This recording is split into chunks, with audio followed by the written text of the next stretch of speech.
Namaste. We're here with Morag Gamble. She's in Australia and she's an expert in permaculture. And we're here to have a conversation with you about what got you into permaculture and just what your journey has been. Thank you for being with us. It's really good to be here too, Kathleen.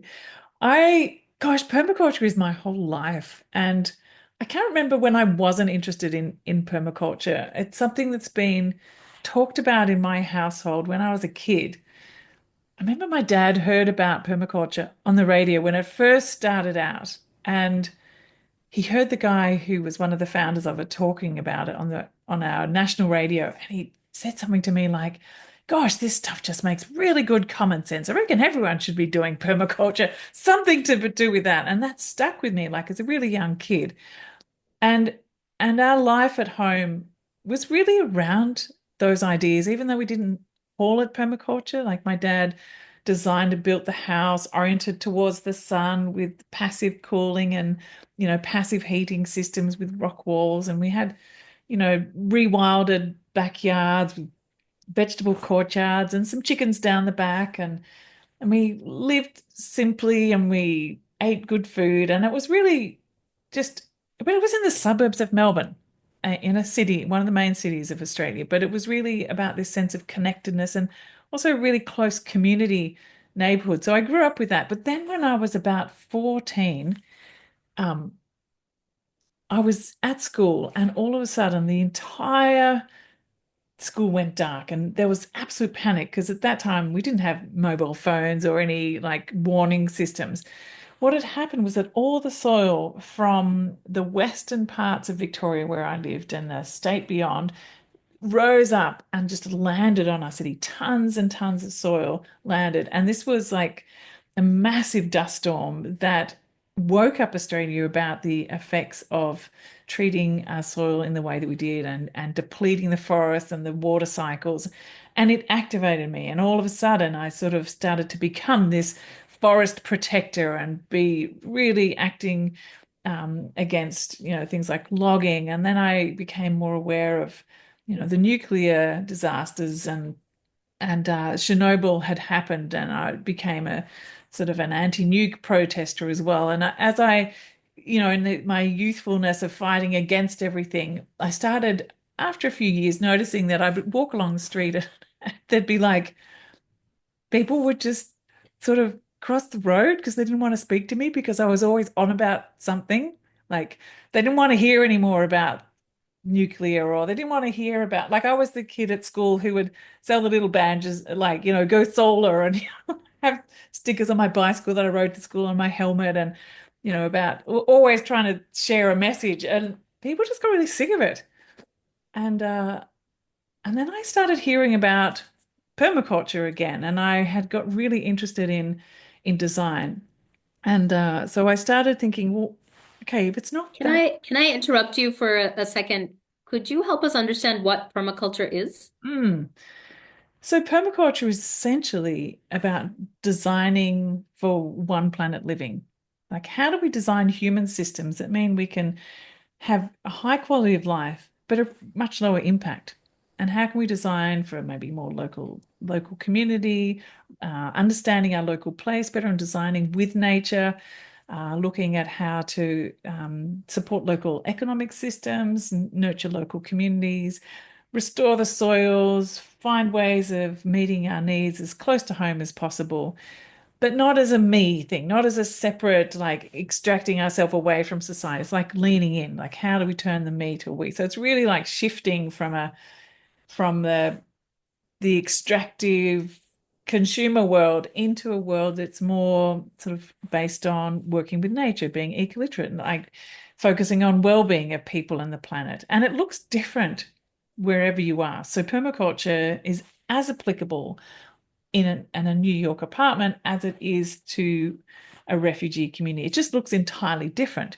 But the so I guess in a way too, it's a way of seeing the world. It's like I often talk about it as being like a permaculture lens, or like, you put on your permaculture glasses and you see how you relate to your place and your community differently. You make different kinds of choices and decisions. It's like a decision-making framework as well. So at its very heart are like three core ethics, which help to describe what it's about, which are earth care, people care, and fair share. So you can ask, so is what I'm doing helping to care for the planet?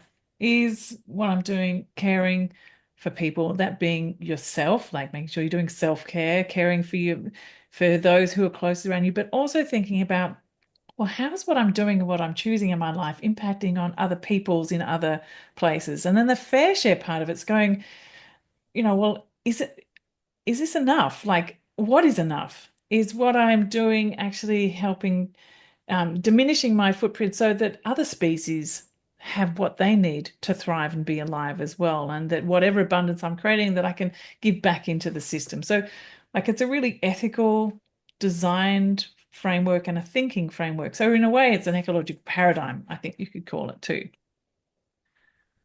Thanks for explaining that. Sorry I interrupted you. So you were talking about your journey when you were 14, I think? Yeah, so I was talking about how I shifted from going against things to being going, okay, well, if I don't want the logging of the forest to happen, if I don't want there to be wars, like what is it that I'm fighting for? And, it started out with that. And over the years, my narrative of it shifted. Like I try and shift away from being a fight to being actually like an activation of something positive or a growing and emergence of things. Um, so I shifted to really looking at, well, how do I be part of creating the kind of future that I want to see in the world? And and that it's not just about me, that like I can't just grow my own future, like it has to be in relationship. And so it's that really stepping into being in connection with our community. So one of the first projects that I started from a permaculture perspective was a city farm in Brisbane with a small group of people. We actually wanted to create an eco village because when I came and did my permaculture studies, I actually came here where I live now, which is a permaculture eco village. It's 640 acres with 250 people, all designed on a permaculture um, uh, uh, design philosophy. Anyway, so I came here, did the course, and then I actually met this really nice guy here, and he was doing the course as well. We're now married and we have three kids. But anyway, so we met, and I was living in Melbourne at the time, down the bottom of the country, and he was living in Brisbane. And we came up to Crystal Waters, which is just north of Brisbane. And I'd studied landscape architecture, environmental planning, and design, and I had got a bit tired of the narrative in the design school, which was really not at all ecologically based. It was talking about how to put on a beautiful, pretty garden in front of a fancy house or to design a statement landscape in a public space. And I'm saying, but perhaps we could be designing with nature and like, emerging beautiful gardens that are creating habitat or providing food for the people.